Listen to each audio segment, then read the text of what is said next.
Guys, so gumawa kami ng lasagna. Ito yung sauce niya ng lasagna. Pero yung ano niya, ham. O, lagay ng kamatis. Ito yung kamatis na gagawin. Ilagay doon sa sauce ng lasagna. At ito guys, yung ilagay ng lasagna, ham. Kung instead na minced meat, ham gagamitin. Ito yung cheese na gagamitin namin ng lasagna. O, ito yung ginawa namin. Yung sauce ng lasagna. Lagyan ng sauce. Lasanha.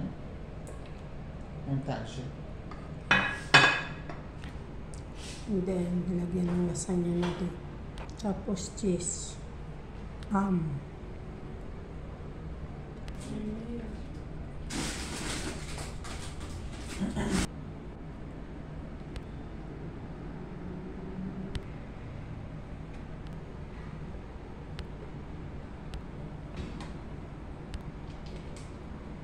Ito.